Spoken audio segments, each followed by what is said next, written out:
Yeah, man, blessed man. Give thanks. Well, I have a look at conversation as per usual. We always do that. One of the first In front of the green mango tree there. yes, so we are You talking couldn't even about. get some of the mango there, make go and eat No, it and it's soon talk. start right, man. I'm gonna Well, people should have waited for the interview when it's right. No, we can do a next That's one. what can go and eat and talk. This can be the initial one and then we do the next one. So the first thing we want to talk about is you have been treading Rastafari a long time and has been out there in the world teaching and motivating people. How that courage came about and what constantly make you so persistent and never stop over the years? All right, well, it come from school days. See? When we used to go Kingston Technical, Marcus Garvey Jr. used to teach me. Oh. And a whole heap of the teacher them was from the Black Power era. See. You know, Laxley Comrie, you know, them man, they was Black Power man. You know, them used to follow Stokely Carmichael. See. And them man, and then we used to go at Marcus Garvey wife house. Hear me? Yeah, and Amy GX. See. Because I have Amy Ashwood too. God. Yeah, Amy Ashwood was the first wife. wife. Yeah, Amy Ashwood was the first wife. Amy Ashwood, first wife. Amy GX, I'm second wife. We used to go to our house, go sit down. And so you have a group of men of them days. Them days there was the Black Power time. Yes. And we did very... What time? Like 7? In the 60s, late 60s. Yeah. Yeah, we used to go Kingston Technical High School. So that was a time, a period when we did kind of more Black Power. You know, we had look for do certain things and we had read certain book and Black Panther book and something there. And over a period of time now, we start realizing the Black Power movement was more social, political. It never spiritual. It never had no spirit tonight. It was more like, for instance, the Black Panther, them did that deal with for them area, for them community. Yes. They never widen it and broaden it to even Africa. And we started to read Marcus Garvey and realized that Marcus Garvey was more a pan-African perspective rather than just Jamaica, even though they come from Jamaica. So, which one of the Marcus? Cut me? Yeah. Why you want to do that? Philosophy and opinions? We read the whole of the Marcus Garvey, them, Race First, Philosophy and Opinions, Volume 1 and 2, all of them, because Amy Jason put them out. Nice. Yeah. Nice. All right, so when we start to examine the thing now, we have to say, but wait. Black people was always spiritual. True. And we have to find some kind of spirituality within the socio-political understanding of self. Yes. And when we are searching, Rastafari, we buck up on. Where Rastafari was not only just socio-political, but it has a spiritual nucleus. True. As a matter of fact, to me, Rastafari is a Black Power movement with a spiritual nucleus. Yes. You know, Haile Selassie has that center. Yes. You know, but it shows a political awareness, historical awareness, you know, and spiritual awareness. Yes. So we had some youth, we start to latch on it and start to examine it, you know, as usual, we read Bible and we read Black Power book and all that something. And it motivates me. It motivates me to move forward. And that motivation over the years, between the ideas of Rastafari and the ideas of Marcus Garvey, it pushed forward up to this time, 40 years after, we still are hail Marcus Garvey and we still are hail Haile Selassie as a Rasta. So, a lot of hiccups and a lot of things supposed to happen over the years. You never one day yet feel like maybe you should have changed the trad or maybe it was something what is just fair time. No, we evolved the trad. See it.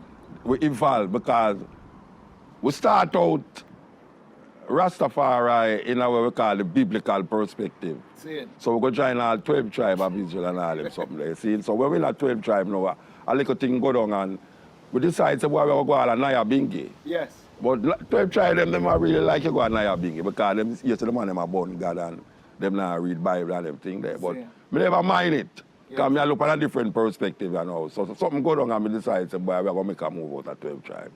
Because the Naya Bingi order was the order when we say like man I deal with ital food and you know, them knowing that the whole heap of Bible talk and all them. So that it kinda gravitate towards that in them days there. So over the period of time now, we left town and we go to hills go live.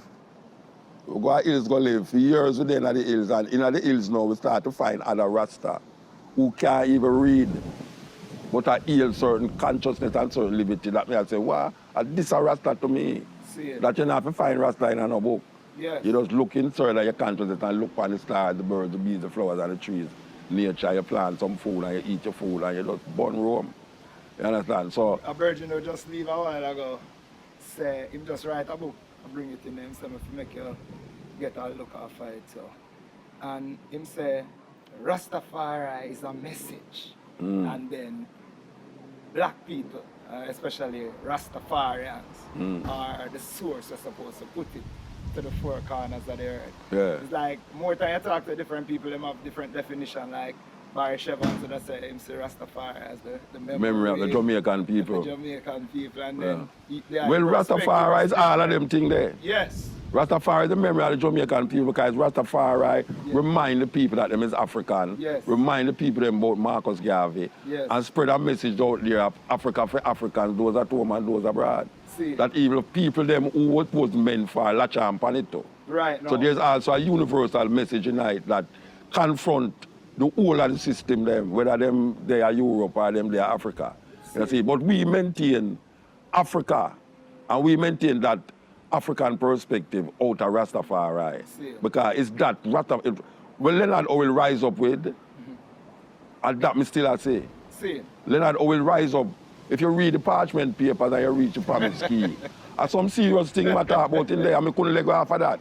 You understand? Some people have a parchment paper, them start think about yeah, well, me love is what they want to think. But you have a book named Parchment Scrolls. Yes.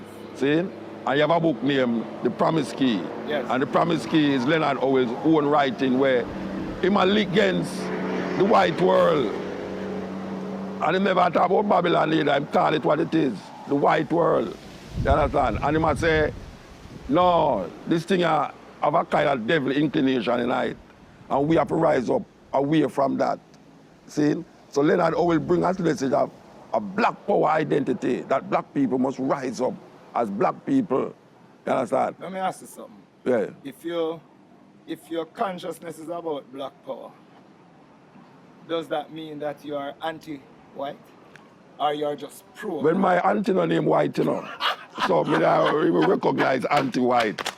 We don't know which part she come from, No, we don't know which part she come from. Anti-white. See. No, sir. My auntie them have different names. Yes. We don't work with anti-nothing. Yes. See, so when I work with anti-white, anti-Chinese, anti-this, anti-that, I have none of them people in my family. See. You understand? So it's just problem. When we talk about African consciousness, it's not, when I work with auntie, we are dealing with mother. And we are dealing with father. Yes. You understand? We're doing a sidestep Ghana auntie around this, so you understand? So people want to believe that because it's a black power. But if you look on the scale and you look on the pyramid, black people that we're long so. For centuries, black people long so. We need something to rise up. That is why Marcus Garvey come to rise up black people. That is why Rastafari come to rise up black people out of them degradation. You know what I say? Some people want to butter it up now and I say, well, you know, this and that. But no, I just like to say until the philosophy that all one race superior and the other inferior. What is the philosophy that all one race superior? Racism. White supremacy. So if racism was that blacks are the superior and white are the inferior, it would be still wrong? No, me not talk about superior and inferior. Me not talk about what Haile Selassie say now. Haile Selassie say, until the philosophy that whole one race superior and the other inferior. Right. The image referring to that philosophy that all one race superior and inferior. We're not talking about a presupposition. Yes. See? Yes. Like you bring a supposition now that if that was that and that. Well, you have some black people who think them superior to the white. So well, look here. So when I ask you as a teacher, me feels that me superior. Racism Racism is power. Racism is defined where one race use economic, social, political, sexual power over next race. So if I cannot change your political, social, or political order, maybe it's prejudice, but it's not racism. See, what we are defining now is what is racism. Black people don't have the power to define white people political, social, economical order. See? I can't say, boy, I don't like Erie Mango, you know. I prefer Julie. That is a prejudice. I can't say, boy, you know, say, I don't really like white people, you know. That is not racism because I say I don't like white people, you know. Because me don't have the power to determine the destiny of white people. See. But white people have the power to determine my destiny. And it's that we are rise up out and now. We are rise up out and now. Who going to decide him destiny?